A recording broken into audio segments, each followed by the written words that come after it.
Michael Phelps, આ નામ સાંભળતા જ તરત મગજમાં શું આવે છે? Olympics, gold medal? પણ એમની કહાણી ખાલી જીતની નથી.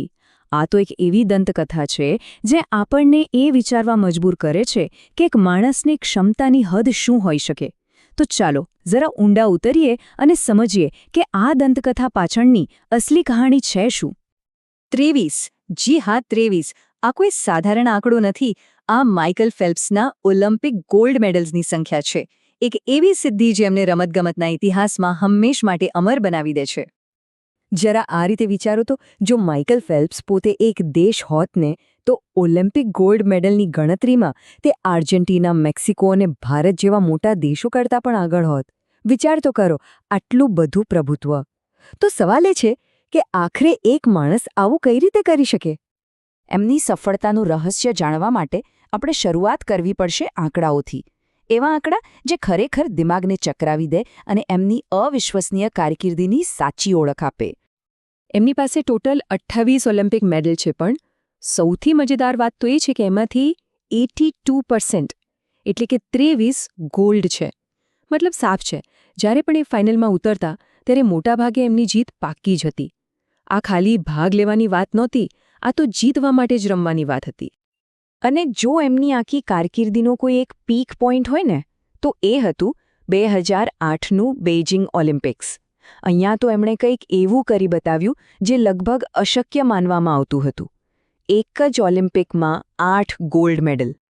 એમણે સીધો 36 વર્ષ જૂનો રેકોર્ડ તોડી નાખ્યો. માર્ક સ્પિત્ઝે 1972માં 7 ગોલ્ડ મેડલ જીત્યા હતા, અને બધાને લાગતું હતું કે ભાઈ આ રેકોર્ડ તો હવે કોઈ નહીં તોડી શકે, પણ ફેલ્પ્સે એ કરી બતાવ્યો. પણ એ 8 ગોલ્ડમાંથી એક જીત એવી હતી ને, જે ખરેખર શ્વાસ અદ્ધર કરી દે તેવી હતી. એ હતી 100 મીટર બટરફ્લાય રેસ, જેનો ફેસલો એટલો ઓછા અંતરથી થયો કે માનવામાં જ ના આવે. જીતનું માર્જિન કેટલું હતું ખબર છે?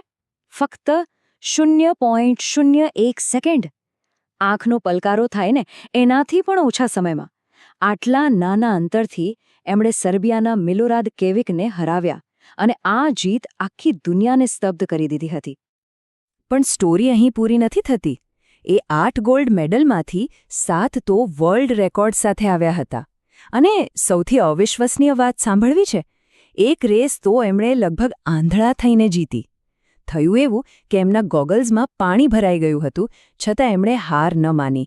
ફક્ત સ્ટ્રોક ગણીને રેસ પૂરી કરી અને ગોલ્ડ લઈ લીધો. આ માનસિક મજબૂતીનું લેવલ જ અલગ છે. તો સવાલ એ થાય કે આ બધું આવ્યું ક્યાંથી? ચલો હવે જરા એમની ગોલ્ડન એનાટોમી પર નજર કરીએ. એમના શરીરની એવી ખાસિયતો જેણે એમને સ્વિમિંગ માટે જ બનાવ્યા હોય એવું લાગે. જુઓ, સામાન્ય રીતે શું હોય? આપણી ઊંચાઈ અને આપણા હાથનો ફેલાવો લગભગ સરખા હોય છે. પણ ફેલ્પ્સનું જુઓ, ઊંચાઈ 193 સેન્ટીમીટર, પણ હાથનો ફેલાવો 203 સેન્ટીમીટર. આ જે 10 સેન્ટીમીટરનો વધારાનો ફેલાવો છે ને, એ પાણીમાં એક મોટા હલેસાની જેમ કામ કરતો હતો, જે દરેક સ્ટ્રોકને વધારે પાવરફુલ બનાવતો. અને વાત ખાલી હાથની નથી, એમના પગના પંજા, એ પણ કુદરતી ફ્લિપર જેવા હતા. પણ એમનું અસલી સુપર પાવર તો કંઈક બીજું જ હતું. એમનું શરીર છે ને, બીજા એથ્લીટ્સ કરતાં ઘણું ઓછું લેક્ટિક એસિડ બનાવતું. હવે આનો સીધો મતલબ શું? કે જ્યાં બીજા સ્વિમર્સ થાકીને ઢેર થઈ જાય, ત્યાં ફેલ્પ્સ ફટાફટ રિકવર થઈને આગલી રેસ માટે તૈયાર. પણ જુઓ, કુદરતી ભેટ ગમે તેટલી હોય એનાથી ચેમ્પિયન નથી બનાતો. હવે વાત કરીએ એ અથાક મહેનતની, જેણે એક ટેલેન્ટેડ છોકરાને દંતકથા બનાવી દીધો. આ આંકડો સાંભળીને કદાચ વિશ્વાસ નહીં આવે. 5 વર્ષ, સળંગ 5 વર્ષ. એમણે એક પણ દિવસની રજા નહોતી લીધી. જન્મદિવસ હોય, ક્રિસમસ હોય કે કોઈ પણ તહેવાર, એ પૂલમાં જ હતા. આને કહેવાય ડેડિકેશન. હવે આટલી મહેનત કરવી હોય તો ફ્યુઅલ તો જોઈએ ને, તો એમનો ખોરાક પણ એમની ટ્રેનિંગ જેવો જ હતો, એકદમ એક્સ્ટ્રીમ. એ દિવસની લગભગ 12,000 કેલોરી ખાતા હતા. આપણે સામાન્ય રીતે 5 દિવસમાં જેટલું ખાઈએ એટલું એ એક દિવસમાં પચાવી જતા. એમનું રૂટીન એકદમ સેટ હતો. દર અઠવાડિયે લગભગ 80 કિલોમીટર તો ખાલી સ્વિમિંગ, એ સિવાય અઠવાડિયામાં 3 વાર જીમમાં ટ્રેનિંગ, અને પછી રિકવરી માટે આઈસ બાથ અને મસાજ. આ એક આખી સિસ્ટમ હતી. પણ આ બધા રેકોર્ડ્સ અને મેડલ્સની પાછળ એક માણસ પણ હતો જે પોતાની અંદરની લડાઈઓ લડી રહ્યો હતો.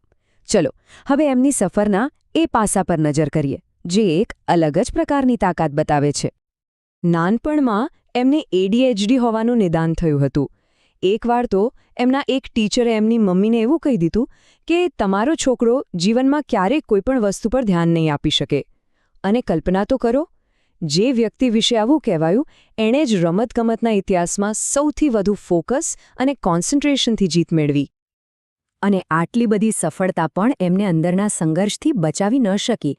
પોતાની કારકિર્દીના ટોપ પર હોવા છતાં એ ગંભીર ડિપ્રેશન સામે ઝઝૂમી રહ્યા હતા. પણ સારી વાત એ છે કે આજે એ આ વિશે ખુલ્લીને વાત કરે છે અને મેન્ટલ હેલ્થ માટે એક મોટા અવાજ બન્યા છે. તો આખરે માઇકલ ફેલ્પ્સનો વારસો શું છે? શું એ ખાલી ગોલ્ડ મેડલ અને રેકોર્ડ્સ છે કે પછી એનાથી પણ કંઈક વધારે?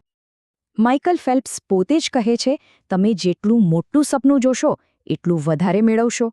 આ શબ્દો જાણે એમની આખી જ જિંદગીનો સાર છે. અને એમની આખી કહાણી આપણને એક બહુ મોટા સવાલ પાસે લાવીને ઊભી રાખે છે. સાચી જીત કોને કહેવાય?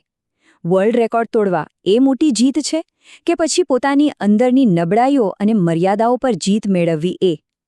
માઇકલ ફેલ્પ્સની જિંદગી એ વાતનો પુરાવો છે કે સાચો ચેમ્પિયન એ છે જે બંને મોરચે લડે છે અને જીતે છે.